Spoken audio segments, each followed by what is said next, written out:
சிவகங்கை மாவட்டம் திருவம்புவனம் அருகே மட்டப்புறத்தை சேர்ந்தவர் அஜித்குமார். இவர் வயது 27.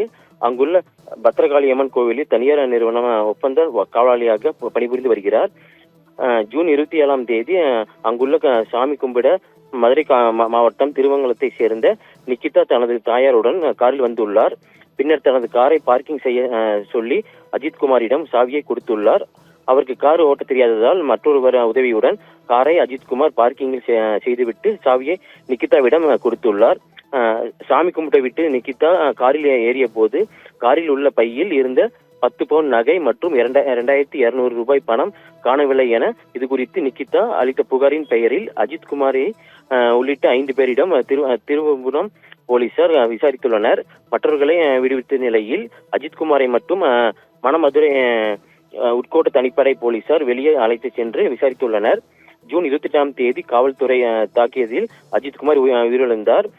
அதைத் தொடர்ந்து அஜித்குமார் தாக்கி கொலை செய்த காவல்துறையினர் என்று 5 பேரை கைது செய்து சிறையில் அடைத்தனர்.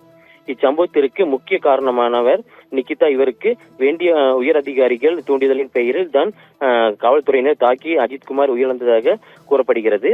இந்நிலையில் நிக்கிதா மீது பல்வேறு புகார்கள் காவல் நிலையத்தில் உள்ளதாக தற்போது தகவல் வெளியாகி உள்ளது. அவரால் பாதிக்கப்பட்டவர்கள் காவல் நிலையத்தில் புகார் அளித்து வருகின்றனர். தற்போது காவல்துறையினர் தன்னை கைது செய்து விடுவார்களோ என எண்ணி வீடியோ ஒன்றை வெளியிட்டுள்ளார்.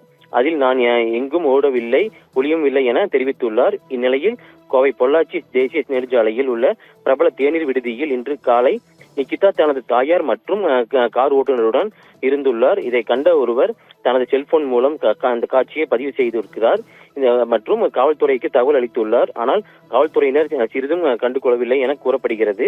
சுமார் 2 மணி நேரம் அமர்ந்திருந்த நிக்கிதா பொள்ளாச்சியில் இருந்து கோவை நோக்கி காரில் சென்றதாக கூறப்படுகிறது.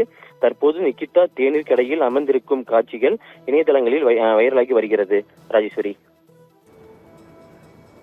விவரங்களுக்கு நன்றி நந்தகுமார்.